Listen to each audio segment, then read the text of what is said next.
Raghava Lawrence గారు ఇప్పుడు కొత్తగా యాక్ట్ చేస్తున్న మూవీ 'కాంచన 4'. అయితే రాఘవ లారెన్స్ గారు ఈ 'కాంచన 4' మూవీకి ముందు లాస్ట్ యాక్ట్ చేసిన మూవీ 'జిగర్తండా డబుల్ ఎక్స్'. అయితే 'జిగర్తండా డబుల్ ఎక్స్' మూవీ రిలీజ్ అయ్యి 2 years అయిపోయింది. అయితే 'జిగర్తండా డబుల్ ఎక్స్' మూవీ రిలీజ్ అయ్యి మంచి హిట్ అయింది. అయితే 'జిగర్తండా డబుల్ ఎక్స్' మూవీతో రాఘవ లారెన్స్ గారికి ఒక మంచి హిట్ వచ్చింది. అయితే రాఘవ లారెన్స్ గారు 'జిగర్తండా డబుల్ ఎక్స్' మూవీ రిలీజ్ తర్వాత 2 years టైం గ్యాప్ తీసుకొని ఇప్పుడు మళ్ళీ ఈ 'కాంచన 4' మూవీలో యాక్ట్ చేస్తున్నారు రాఘవ లారెన్స్ గారు. చూడాలి రాఘవ లారెన్స్ గారికి ఈ 'కాంచన 4' మూవీతో కూడా ఇంకొక మంచి హిట్ తనకి వస్తుందా లేదా అనేది మనం ఈ 'కాంచన 4' మూవీ రిలీజ్ అయ్యాక చూడాలి.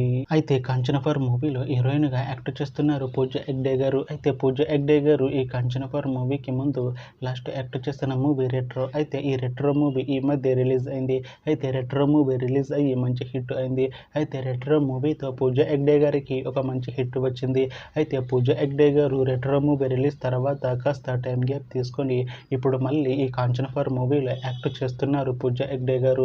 చూడాలి పూజ హెగ్డే గారికి ఈ 'కాంచన 4' మూవీతో కూడా ఇంకొక మంచి హిట్ తనకి వస్తుందా లేదా అనేది మనం ఈ 'కాంచన 4' మూవీ రిలీజ్ అయ్యాక చూడాలి. అయితే 'కాంచన 4' మూవీ టీం ప్రస్తుతం షూటింగ్ లో బిజీగా ఉన్నారు. అయితే 'Kanchana 4' movie shooting already 70% complete అయిపోయింది అంటున్నారు మూవీ టీం. అయితే 'కాంచన 4' మూవీ టీం మాత్రం చాలా కాన్ఫిడెంట్ గా ఉన్నారు. ఈ 'కాంచన 4' మూవీ మంచి హిట్ అవుతుంది అంటున్నారు మూవీ టీం. అయితే ఈ 'కాంచన 4' మూవీని 2026లో రిలీజ్ చేసేలా ప్లాన్ చేస్తున్నారు మూవీ టీం. చూడాలి 'కాంచన 4' మూవీ రిలీజ్ అయ్యాక మంచి హిట్ అవుతుందా లేదా అనేది మనం ఈ 'కాంచన 4' మూవీ రిలీజ్ అయ్యాక చూడాలి. Thanks for watching this video friends. మీకు ఈ వీడియో నచ్చితే ఈ వీడియోని లైక్ చేయండి. ఇంకా ఇలాంటి మూవీ అప్డేట్స్ కోసం ఈ ఛానల్ని సబ్స్క్రైబ్ చేసుకోండి.